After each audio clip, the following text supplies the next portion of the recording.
दाता किसान भाइयों बहनों को नमस्कार। किसान भाइयों, आज की इस वीडियो में हम बात करते हैं बैगन की फसल में लगने वाले तना व फल भेदक कीट के बारे में। किसान भाइयों, बैगन एक बहुत ही अच्छी फसल है, अच्छे मुनाफे की फसल है। बाटी चोखा का एक प्रमुख अंग है बैगन। बैगन को विभिन्न रूपों में खाया जाता है, परंतु बड़ी समस्या के रूप में फल भेदक कीट व तना भेदक कीट हमारे सामने आता है।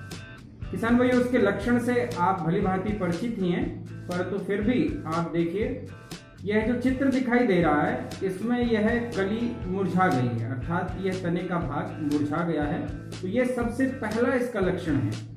इस कली को जब हम तोड़ेंगे यहाँ से, इस तने के भाग को, तो ये सड़ा हुआ दिखाई देगा और इसके अंदर हमें सुंडी दिखाई देगी, जो कि पीले अथवा गुलाबी रंग की होगी।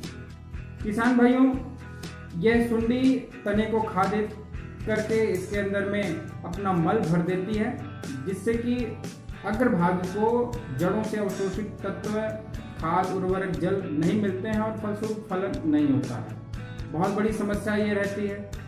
होता क्या है किसान भाइयों, एक उड़ने वाला पतंगा, एक उड़ने वाली तितली पौधे के निचले पत्तियों के निचले भाग में अंडे देती है। इन अंडों से जो है 3 से 5 दिन में लार्वा निकलती है, सुंडी। यह नर्म स्थान को देख करके तने के अंदर प्रवेश कर जाती है और अंदर से ही अंदर तने को खाने लगती है। यह सुंडी जो है 12 से 15 दिन बाद इस तने से बाहर आती है और एक खोल में अपने आप को रख करके मिट्टी के अंदर चली जाती है। इस मिट्टी में 7 से 8 दिन रहने के बाद में इस खोल से एक पतंगा निकलता है और ये मैथुन के बाद में फिर से अंडे देता है। तो कुल मिलाकर के जो सुंडी है, ये हमारी फसल को डायरेक्ट नुकसान पहुंचाती है, सीधा नुकसान पहुंचाती है।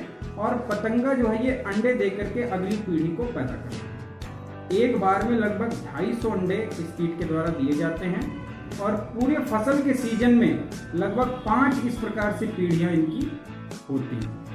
किसान भाइयों, यही जो सुंडी है, ये कली में प्रवेश करके फल के अंदर भी प्रवेश कर जाती है। जब हमें बैगन के फल में छेद दिखाई देता है, तो इसका मतलब ये है कि सुंडी इससे बाहर आ चुकी है, ना कि छेद करके अंदर गई है। किसान भाइयों, इसका नियंत्रण कैसे किया जाए?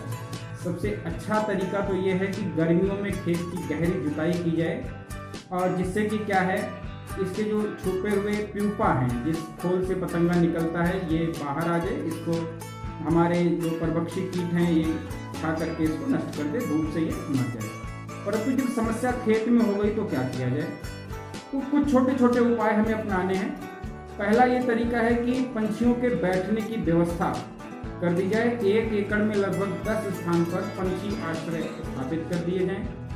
लाइट ट्रैप का प्रयोग किया जाए, फेरोमोन ट्रैप का प्रयोग किया जाए, और ये किया जा सकता है कि ये अंडे देने के लिए स्थिति प्रतिकूल हो जाए। तो मक्का व गेंदे की फसल को बैगन के 8 से 10 पंक्तियों के बाद बीच में एक पंक्ति लगा दें यदि मक्का व गेंदे की, तो ये ट्रैप क्रॉप के रूप में काम करता है, अर्थात फंदा फसल है। सबसे पहले कीट का आक्रमण इस पर होता है और हम इस पर ही छिड़काव करके इस कीट को आगे बैगन पर बढ़ने से रोक सकते हैं। नीम सीड कर्नेल एक्सट्रैक्ट, नीम के तेल का 2 ml प्रति लीटर पानी के हिसाब से घोल बना करके छिड़काव कर दें।